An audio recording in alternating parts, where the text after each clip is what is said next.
ये हमारा पहला प्रश्न है, निम्नलिखित में से किस उपन्यास की रचना रचना हरिशंकर परसाई द्वारा की गई है। इसका पहला ऑप्शन है पूर्णनवा, दूसरा ऑप्शन निर्मला, तीसरा ऑप्शन है रानी नागफनी की कहानी, चौथा ऑप्शन है सुखदा। तो हरिशंकर परसाई द्वारा रचना की गई है तो रानी नागफनी की कहानी। तो इसका पहला ऑप्शन हमारा, इस प्रश्न का राइट ऑप्शन हमारा ऑप्शन नंबर ग हो जाएगा। ठीक है, चलिए पर नेक्स्ट क्वेश्चन आगे चलते हैं। नेक्स्ट क्वेश्चन है, मैला अंचल किसका उपन्यास है। तो वृंदावन लाल वर्मा का, दूसरा ऑप्शन है भगवती चरण वर्मा का, तीसरा ऑप्शन है फणीश्वर नाथ रेणुक की, चौथा ऑप्शन है मुंशी प्रेमचंद की। तो मैला अंचल उपन्यास है फणीश्वर नाथ रेणु की। ठीक है, हमारा तीसरा प्रश्न है, पोजी सुंदर रेड्डी लेखक हैं। पहला ऑप्शन है सदाचार का ताबीज, दूसरा ऑप्शन साहित्य का श्रेय और प्रेय, तीसरा ऑप्शन मेरे विचार, चौथा ऑप्शन है मंथन। तो प्रोजी सुंदर रेड्डी लेखक हैं मेरे विचार, इसका राइट ऑप्शन हमारा ऑप्शन नंबर ग हो जाएगा। चलिए नेक्स्ट क्वेश्चन आगे चलते हैं। नेक्स्ट क्वेश्चन है, निराला की साहित्य साधना के लेखक हैं। तो पहला ऑप्शन है सूर्यकांत त्रिपाठी निराला, दूसरा ऑप्शन महादेवी वर्मा, तीसरा ऑप्शन है कन्हैयालाल मिश्र प्रभाकर, चौथा ऑप्शन है डॉक्टर रामविलास शर्मा। तो निराला की साहित्य साधना के लेखक हैं डॉक्टर रामविलास शर्मा। ठीक है, तो नेक्स्ट क्वेश्चन आगे चलते हैं। नेक्स्ट क्वेश्चन है, विद्यानिवास मिश्र निबंधकार हैं। तो ललित निबंध के, दूसरा ऑप्शन विचारात्मक निबंध के, तीसरा ऑप्शन मनोवैज्ञानिक निबंध के, चौथा ऑप्शन है भावनात्मक निबंध के। तो विद्यानिवास मिश्र निबंधकार हैं ललित निबंध के। ठीक है, चलिए नेक्स्ट क्वेश्चन आगे चलते हैं। नेक्स्ट क्वेश्चन है, क्या भूलूं क्या याद करूं आत्मकथा है। तो इस प्रश्न का पहला ऑप्शन सुमित्रानंद पंत की, दूसरा ऑप्शन डॉक्टर राजेंद्र प्रसाद की, तीसरा ऑप्शन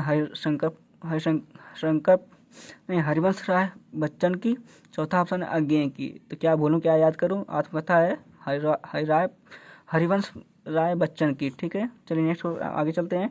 नेक्स्ट क्वेश्चन है, जैसे उनके यहाँ पे जैसे होगा। ठीक है, तो जैसे उनके दिन फिरे निम्न में से किसका कहानी संग्रह है। पहला ऑप्शन है फणीश्वरनाथ रेणु का, दूसरा ऑप्शन है जयनेंद्र कुमार का, तीसरा ऑप्शन है अमरकांत का, चौथा ऑप्शन है हरिशंकर परसाई का।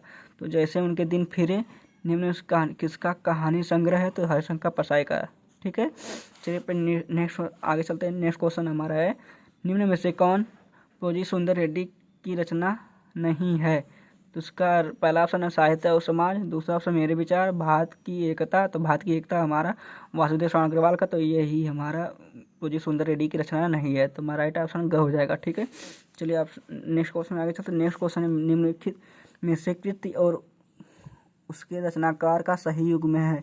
कला और संस्कृत के रचनाकार हैं तो जयनेंद्र कुमार, दूसरा ऑप्शन है सोच विचार, तो इसका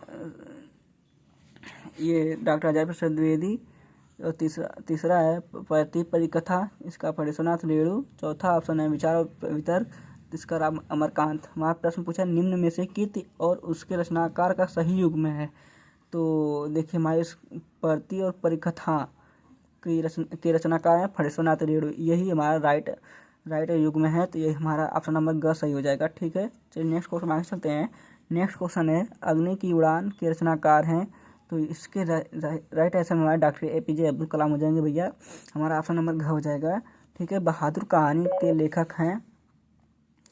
तो बहादुर कहानी के लेखक हैं अमरकांत, ये हमारे सिलेबस में है तो इसको हम ज़्यादा ध्यान नहीं देंगे, मतलब ज़्यादा इस पर समय नहीं खर्च करेंगे। तो हमारा राइट आंसर हमारा ऑप्शन नंबर घ हो जाएगा। ठीक है, नेक्स्ट क्वेश्चन चलते हैं। कर्मनाशा की हार कहानी के लेखक हैं। तो इसका पहला ऑप्शन शिव प्रसाद सिंह, दूसरा ऑप्शन जयनेंद्र कुमार, तीसरा ऑप्शन है यशपाल, चौथा ऑप्शन है काशीनाथ सिंह।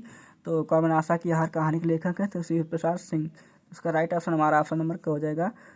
चलिए फिर नेक्स्ट क्वेश्चन आगे चलते हैं। नेक्स्ट क्वेश्चन है, मैला आंचल उपन्यास है। तो पहला ऑप्शन है आंचलिक, दूसरा ऑप्शन है ऐतिहासिक, तीसरा ऑप्शन है मनोवैज्ञानिक, चौथा ऑप्शन है धार्मिक। तो मैला आंचल उपन्यास है तो यह आंचलिक उपन्यास है भैया। यह प्रश्न 2024 में आया था, इस प्रश्न को मैंने हल किया तो ये सही, इस मैला आंचल उपन्यास है आंचलिक, ये प्रश्न मैंने हल किया था। ठीक है, चलिए नेक्स्ट क्वेश्चन में आगे चलते हैं।